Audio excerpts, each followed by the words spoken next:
Whenever I start these posters, I tend to really just think about, what pose am I going to put this character in, and what pose makes the most sense for their character. And once I have really great concept art from Dave Greco and really, really great modeling reference from Eric Hart, I have a really good sense of how this character is ultimately going to look like in the game. And so that gives me enough information to really push their pose for these posters. And so in this particular phase of sketching, I'm really, really trying to push this concept of this Myrmidon is swinging his axis so hard that he is twisting in kind of an unnatural way. If you see the twist in the torso, it's almost a little too far, and that's deliberate. It's just because he's just full of rage and anger. So technically here, what I'm doing is I'm blocking out the sketch with a really loose kind of fat brush, and then just get blocking in all the shapes. And then once I kind of like the pose that he's in, I'll then go to a more refined brush to go in and do all the detail line work, just so I know where all my details are. And then before I take it into Adobe Illustrator, most times I'll just add a little tonal reference so that when I come to color and shading, I know where I want my light sources to be. So once I have the sketch pretty much where I like it, I'll take it into Adobe Illustrator, and then I will retrace all of my line detail using vector paths. And right now, the picture doesn't look very, I'd say it doesn't look very artistic. It's a little more technical. But by the time you retrace everything and apply these art brushes to the vector paths, the ending result looks a little bit more hand done, and it kind of has a comic book approach to it, and because every line, every path is its own object, I can isolate any one of those lines and then push it a little further if I want a line to be a little bit beefier, to have a little bit more weight to the bottom. Once I have my line art where I like it, the next step is to really quickly block in all the flat color values. In a little bit, I'm going to add more detail, but for now, I can leave everything pretty flat. The next stage after getting the flat color in there is to start on my base shading layer. This is definitely one of my favorite parts of the process, because I think this is where we really start to see the piece kind of get a lot of depth and interest. So I start with one solid dark shape for the entire piece, and then I start carving out highlights from it.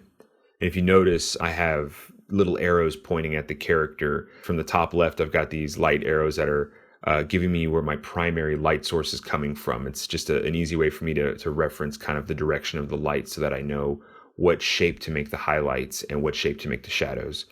And on the other side, I've got these little blue arrows that will come into play in just a little bit. They represent my secondary light source. And lighting is everything. That's where, you really just kind of make the piece. And for this one, I'm kind of going with a traditional dramatic lighting setup. One of the fun challenges of doing a creature is figuring out different ways to pull off things like hair and fur.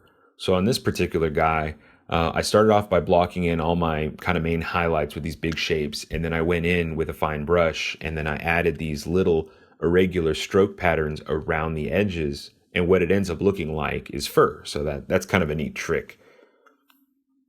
The next thing I do is I start to add these really dark, deep shadows to different parts around the piece.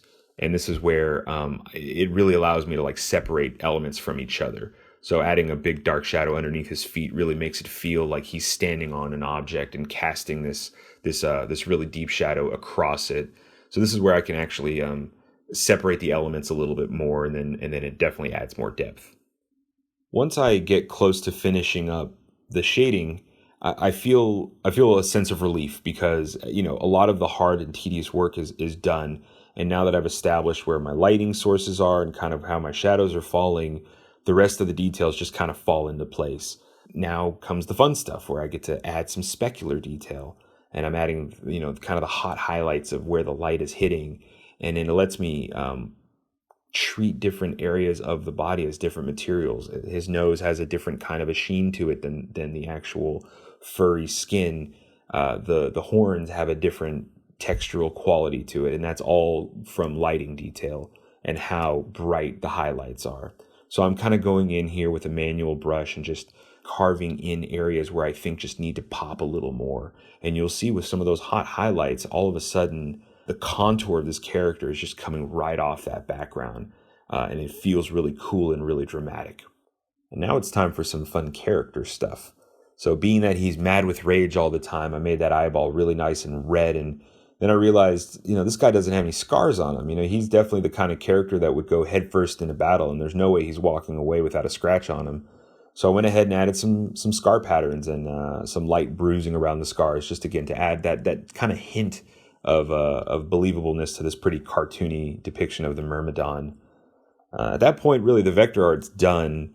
And the last stage is I render it out in high resolution, and then I bring it into Photoshop for touch up. Primarily, I go into the selective color filter and I just try to isolate specific color values to push and pull.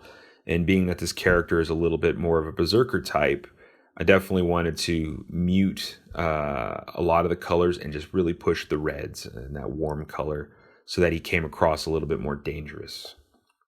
This guy was a lot of fun to work on, so hopefully you liked the way he turned out. Thanks for watching, everyone.